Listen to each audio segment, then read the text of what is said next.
2020년 9월 102명의 청교도들은 신앙의 자유를 찾아서 신대륙을 향합니다. 그들은 그동안의 억압과 폭력을 뒤로하고 앞으로 어떤 시련이 기다리고 있을지 모르지만 모든 것을 감수하고 그 불확실성의 바다에 배를 띄웁니다. 출발부터 순탄치 않았습니다.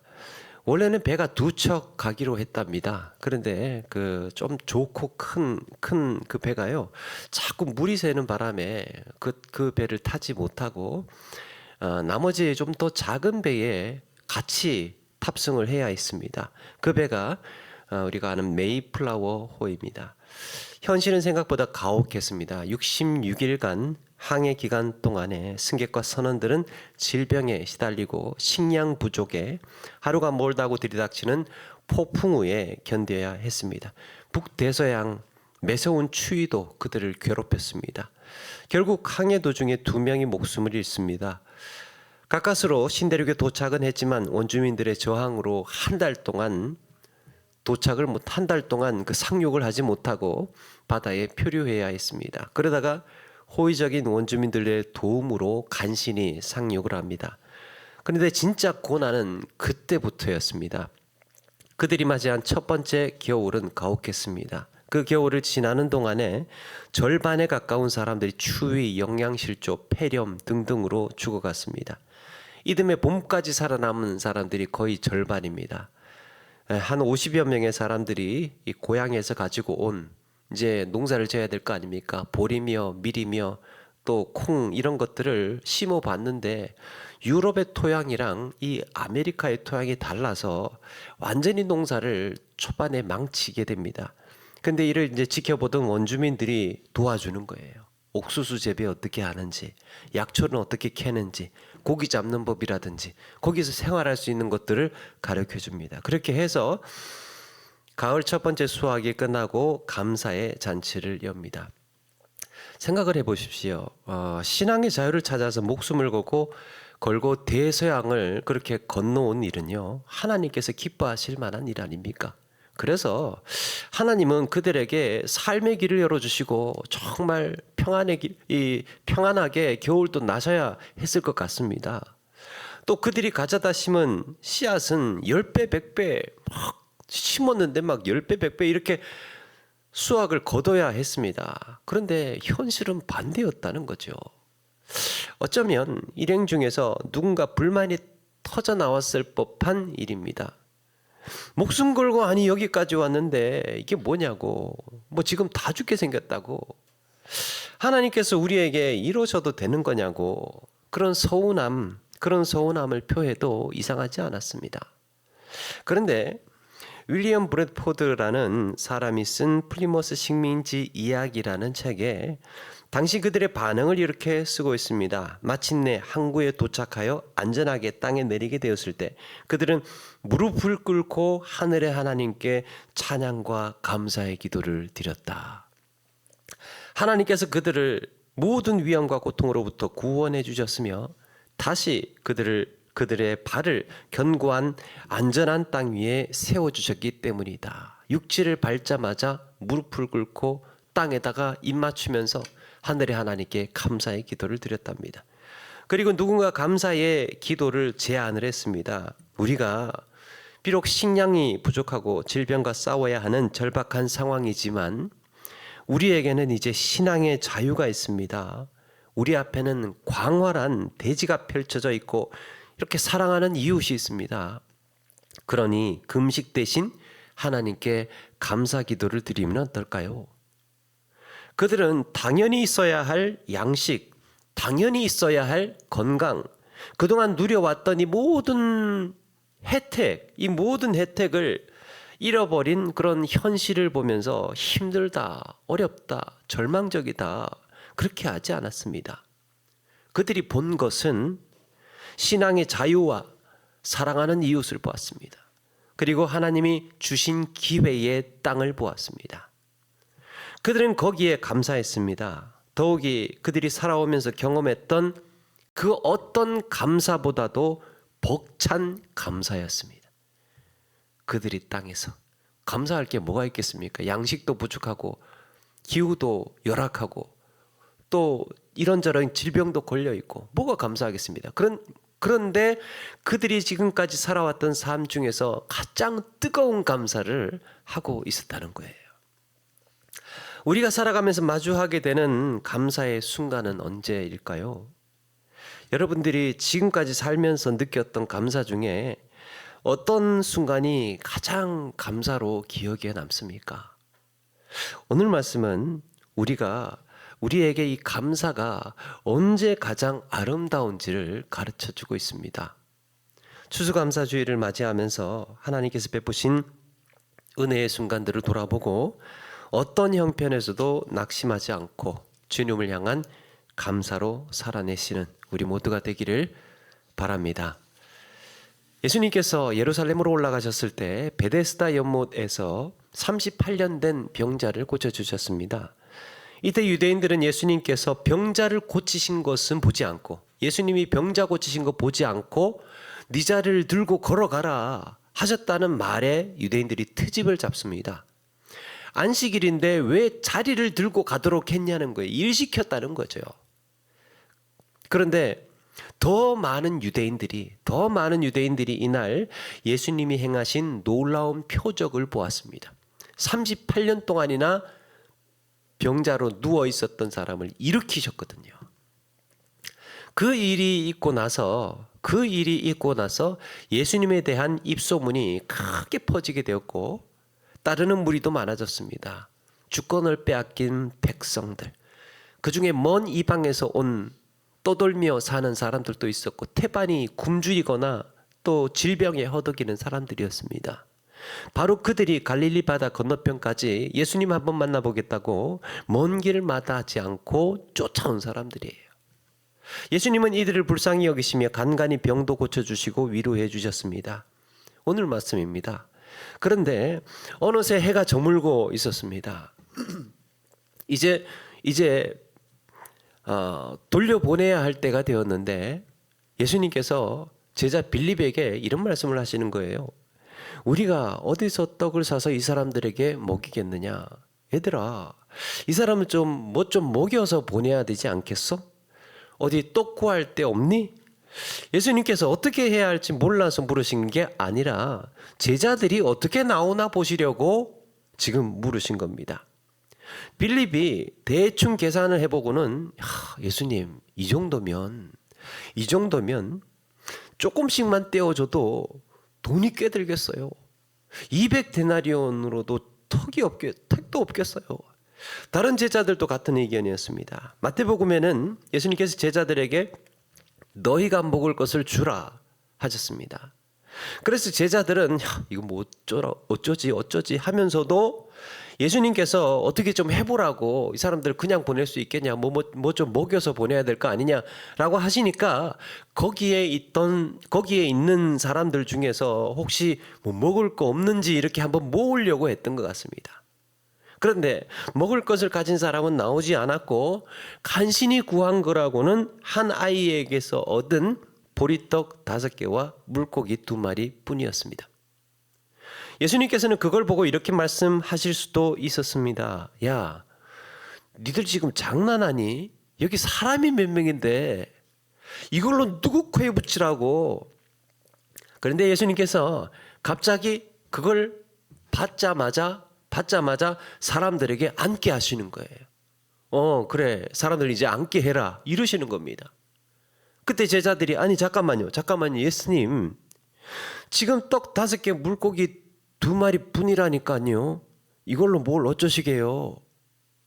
이 상황을 10절에서 환기시켜 줍니다. 10절에 보니까 예수께서 이르시되 이 사람들로 앉게 하라 하시니 그곳에 잔디가 많은지라 사람들이 앉으니 수가 5,000명쯤 되더라. 보리떡 5개 들고 떡 5개 들고 5,000명에게 나누실 작정이었던 겁니다. 마태복음에는 여자와 어린이를 제외한 수가 5,000이었다라고 말합니다. 그렇게 사람들에게 나누어 주기 시작하시는데 조금씩 아껴가면서 최선을 다해서 떼어주신 게 아니고 충분히 먹을 수 있도록 나눠주셨습니다. 있을 수 없는 일이 벌어진 겁니다. 개수는 분명히 5개였습니다. 5개로 시작을 했어요. 5개였는데 나누어 주다 보니까 어느새 그 떡을 10명이 받고 있고 100명이 받고 있고 1000명이 받고 있고 계속해서 받고 있는 거예요. 만약에 여러분 그날 그 자리에 5,000명이 아니라 5만 명이 앉아 있었다고 해도 이 나눔은 계속되었을 줄로 믿습니다. 도대체 이게 어떻게 된 일일까? 우리가 여기서 주목해야 할 것은 우리 주님의 나눔의 방식이에요. 우리가 보아야 할 것은 11절에 보니까 예수님께서는 떡 5개를 들고 축사하셨습니다. 공동번역에는 감사 기도를 올리신 다음 거기에 앉아 있는 사람들에게 나누어 주셨다 그랬습니다. 감사의 기도, 그걸 가지고 떡 5개를 가지고 감사의 기도를 드리셨다는 거예요. 여러분, 예수님께서 아예 처음부터 이 많은 사람들에게 정말 무제한 식사를 제공해 주고 싶으셨다면 다른 방법도 있지 않았겠습니까? 예수님이 한두 번 하신 것이 아니고 갑자기 하늘이 막 거뭇거뭇해지더니 뭐가 내리기 시작을 하는데 가만히 보니까 세상에 그 옛날 광야에서 먹었던 만나였던 겁니다. 아니면 예수님께서 확 주문 같은 거를 막 외우시더니 펑 하면서 막 연기가 나고 빵 트럭이 막 몇 대 분량의 빵들이 막 그렇게 산더미처럼 쌓여가지고 자 원하는 대로 갖다 먹으라고 이렇게 하실 수도 있었을 겁니다. 그러니까 많은 양의 것을 한 번에 확보를 해 놓으시고 그걸 너희들이 알아서 그냥 다 갖다 먹어라, 충분히 그렇게 하실 수도 있었을 겁니다. 그런데 5개를 나누는 거예요. 5개를 나누는데 계속해서 10명이 받고 있고 100명이 받고 있고 1000명이 받고 있고 계속해서 그렇게 받고 있는 겁니다. 그런데 우리 주님께서 보이신 기적은 이런 산더미 같은 빵을 충분히 준비하시고 나누신 게 아니라 한 아이가 드린 이 보리떡 5개와 물고기 2마리를 하나씩 꺼내면서 감사의 기적을 보이셨습니다. 그날의 기적은 보잘것없는 이 보리떡 5개를 통해서 턱없이 부족하고 모자란 현실 속에서 기적이 일어나고 있었습니다. 그 씨앗이 무엇입니까? 감사예요. 감사를 하고 나서부터 나누기 시작을 하신 거예요. 주셔서 감사합니다. 이 5개로 5,000명 먹이겠습니다. 여기서 우리에게 주는 중요한 메시지가 뭘까요? 지금 가진 것에 감사하라. 내가 그것으로 풍성하게 하리라. 지금 나에게 가진 것으로. 만약에 예수님께서 처음부터 대량의 떡과 물고기를 준비하셨다가 니들 마음껏 먹어 그렇게 하셨다면 무슨 일이 벌어졌을까요? 이거는요, 광야의 백성들에게 하루씩의 양식만 주셨던 원리와 같습니다. 광야의 백성들이 가장 절박한 관심사가 뭐였습니까? 양식 문제였습니다. 어떻게 먹을까예요. 아무것도 없는 광야에서 어떻게 양식을 구하겠습니까? 그래서 그들에게 하나님께서 양식 걱정 말고 마음 편하게 지내라고 하셨다면, 그래서 하루치씩 그렇게 찔끔찔끔 주신 게 아니고 아예 1년치 그 수레에 싣고 다니고 아예 1년치씩 양식을 왕창 그냥 쏟아주셨다면 어떤 일이 벌어졌을까요? 1년치씩 양식이 한꺼번에 저는 2가지 현상이 일어난다고 생각합니다. 하나는 양식의 사유화 현상이에요. 내 거다 이거죠. 1년치 양식이 한꺼번에 쏟아졌을 때 그들 중에는 어떤 사람들은 많이 거둔 사람도 있었을 거고 적게 거둔 사람도 있을 것입니다. 그리고 어떤 사람들은 1년치를 조절을 잘 못해서 한 6개월 막 그냥 시커먹는 거예요. 그냥 먹고 싶은 대로 실컷 먹어가지고 한 6개월도 채 못 가서 양식이 바닥 나는 사람도 있을 거고, 어떤 사람들은 그걸 노리고 1년치가 아니라 한 2년씩 꼭 그런 사람들이 있어요. 1년치씩 이 거두는 건데 좀 더 이렇게 욕심을 내 가지고 한 2년씩 3년씩 이렇게 비축을 해 놓는 사람들이 있습니다. 그러면 나중에 어떤 사람들은 양식이 떨어지고 어떤 사람 양식이 많아지는 사람이 생겨날 거 아닙니까? 그러면 양식이 많은 사람들은 무슨 생각을 할 겁니까? 하겠습니까? 이건 내 양식이다 이거죠. 내 양식이다. 그러면서 양식 거래가 일어나는 겁니다. 거기서 돈 받고 파는 사람이 생겨났을 겁니다. 내가 확보하고 있는 양식 내 것이라는, 그래서 그 양식의 사유와 연상, 욕심에서 비롯된 겁니다. 또 하나는 1년치를 가지고 있으니까 감사가 사라집니다. 1년 동안의 양식을 갖고 있다 보니까 그 기간 동안에 양식 때문에 하나님을 찾을 일이 없어진 거예요. 양식 때문에 하나님 생각을 안 해요. 뭐 있는데요, 뭐 있는데. 그래서 양식을 주신 하나님에 대한 감사가 사라질 겁니다. 이거는 하나님과의 관계가 멀어지는 것을 의미합니다. 그들은 물도 없고 양식도 없고 잠잘 곳도 변변치 않은 그 척박한 땅에서 감사를 배웠습니다. 하나님이 광야에서 감사를 가르치신 이유는 광야야말로 하나님의 손길을 가장 선명하게 느낄 수 있는 곳이고 하나님의 은혜를 뚜렷하게 맛볼 수 있는 곳이기 때문입니다. 광야는 감사를 배우기에 가장 적합한 장소였습니다. 하나님께서 감사의 절기를 지키라고 하신 것도 같은 이유입니다. 봄에 땅을 갈고 씨앗을 심습니다. 이제 그들은 싹을 틔우고 이게 자라나기만을 바라면서 뭘 기다립니까? 비를 기다려야 했습니다. 하나님께서 이른 비와 늦은 비를 주시고 적절한 햇볕도 주셔야 이 곡식이 자라고 열매를 맺습니다. 그들은 이 모든 과정이 하나님이 하신 일임을 과정 통해서 지키며 보아왔습니다. 그리고 하나님은 추수 때가 되었을 때 이렇게 수확하게 하신 하나님을 잊지 말라고 하셨습니다. 그게 감사절이에요. 심령이 가난한 자는 복이 있나니 천국이 그들의 것이미요 라고 했습니다. 여러분, 심령이 배부른 자는 복이 있나니 라고 하시지 않고 심령이 가난한 자는 복이 있다라고 하셨습니다. 우리 내면에요, 땅의 것으로 채워진 자는, 땅의 것으로 풍성하게 채워진 자는 하늘의 것을 담을 수가 없어요. 그렇다고 부자로 살지 말라는 것은 아닙니다. 거기에 매이지 않아야 한다는 거예요. 바로 땅의 풍성함이 하나님과 누리는 풍성함과 비교할 수 없다는 겁니다. 이 땅을 살면서 우리가 많은 것을 누리지만 땅의 것으로는 채울 수 없는 허기가 있습니다. 그런 허기를 부여잡고 철박한 마음으로 하나님을 찾아가는 자가 심령이 가난한 자예요. 여러분, 감사는 많이 얻었느냐 적게 얻었느냐 하는 양의 문제가 아닙니다. 하나님 많이 주셔서 감사합니다, 적게 주셔서 좀 덜 감사합니다, 이런 양의 문제가 아니에요.